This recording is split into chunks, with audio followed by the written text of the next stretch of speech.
Hey guys, so it has been a little while since I posted on this channel and I want you guys to know of my planning for this channel. Basically, I want every Tuesdays to be horror days for me. We all know how I do with the schedule. Sometimes it's good, sometimes it fails, but we're gonna try it for this channel. You guys have no faith in me, that's totally fine. I did need a little break there. I felt like my reviews just weren't up to par, and I know you guys were noticing that too, and I do apologize for my lackluster reviews and just lack of research I was really doing for the videos. So I wanted to come back with something that I felt passionate about and something that I knew would catch your interest and, you know, keep me interested. But I think that's part of it, is sometimes it's just too much time has passed, I lose interest and I just don't care as much. And you guys can totally sense that. So I appreciate your patience while I took a little mini break, but we are officially back, hopefully for every Tuesday.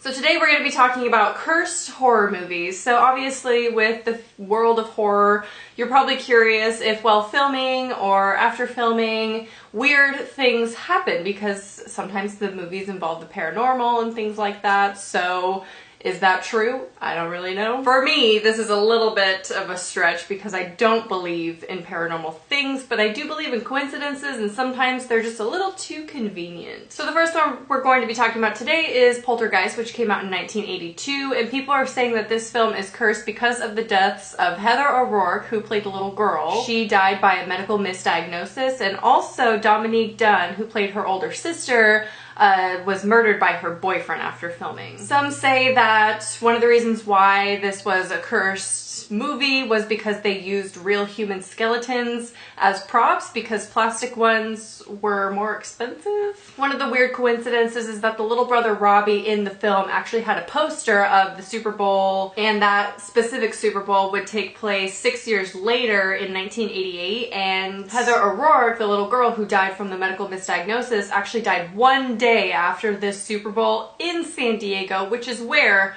the Super Bowl took place. That's a little weird to me if you ask me. Now, I don't know if that's like a stretch, but that seems a little bit weird, don't you think? So the next one is The Omen, which is the original from 1976, and because this has to do with, you know, the Antichrist, Satan, the devil thing, whatever you want to call him, some people believe that is why there were actual real life deaths that occurred after the movie. Star Peck and David Seltzer, who was a producer on the film, both were in planes that were struck by lightning, and then later on, Harvey Bernhard, another producer, was almost struck by lightning in Rome. There's just a lot of weird, bad luck things that really happened to the people who made this film. So in addition to those weird lightning instances, a lot of people who were involved with the movie actually were in car accidents. Donner's Hotel was actually bombed by the IRA, and Peck almost boarded a flight to Israel, which is where they were filming part of the movie, that actually crashed and killed everyone on the plane. They have a lot of near-death experiences. So the weirdest one has to be that John Richardson and his assistant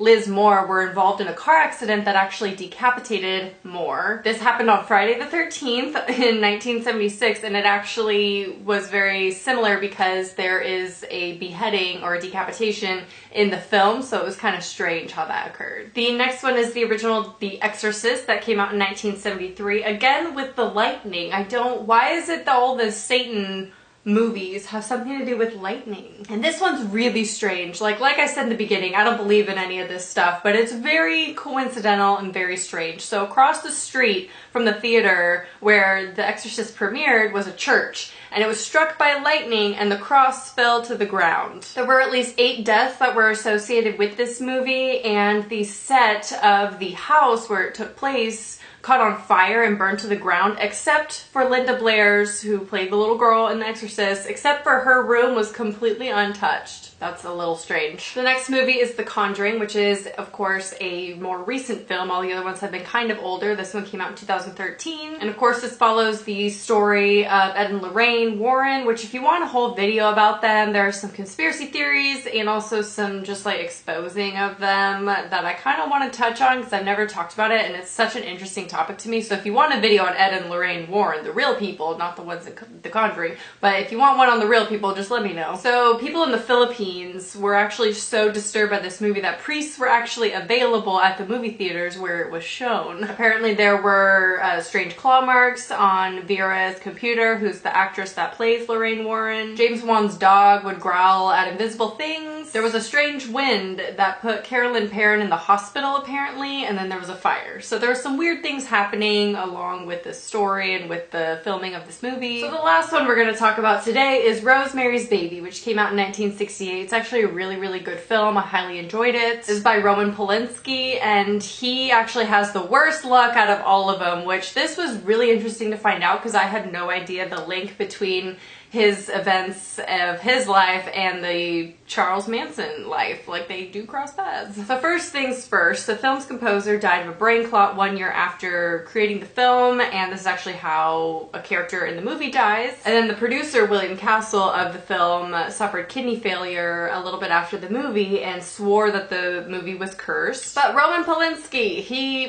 has a bad life. So he purchased a house for him and his 8-month pregnant wife, Sharon Tate, which that name might sound familiar if you are kind of interested in the Charles Manson world or you've followed that at all. Basically, the previous owner of the house was a music producer and refused to produce Charles Manson's music, so he sent his cult over there to get revenge. I don't think that the cult members knew that this wasn't actually the producer anymore, so they murdered Sharon Tate. Obviously, they also killed her unborn child and 4 other people by stabbing them all to death, which I actually saw images for this, which that is Googleable, but I went to the Museum of Death while I was in LA this last 2 weeks ago, whatever, and it was quite fascinating because the images were so unsettling, and there was a lot of imagery in that place that I couldn't really look at, which I don't like real gore, but I thought I could handle it a little bit, but it was hard. Anyway, one of the famous images from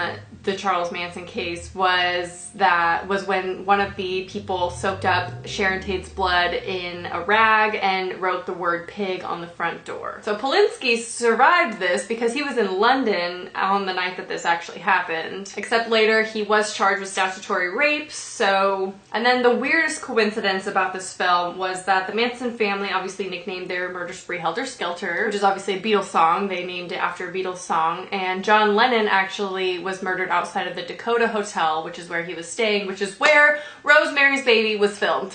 So people say that this movie is cursed, but ultimately I think it's just really bad luck of the director. I don't know. Let me know if some other movies that you've heard of that have a curse to them, or just some really bad backstories or anything like that down below. Let me know if you like this kind of different video on my channel. I could definitely do more of these kind of things. I typically save these for like things on my other channel, but I wanted to tell you guys also, I did a psychology of horror over on my main channel because it was more psychology than horror based. Otherwise I would have saved it for you, but I will link that up here and down below if you want to check that out. I think you guys would be really interested in it. It's basically why do we like horror. I just thought I'd give that a little shout out for you guys because you guys are my horror fans. So yeah, I hope you guys enjoyed this video and are excited for some future videos coming up, and I will talk to you guys soon. Bye.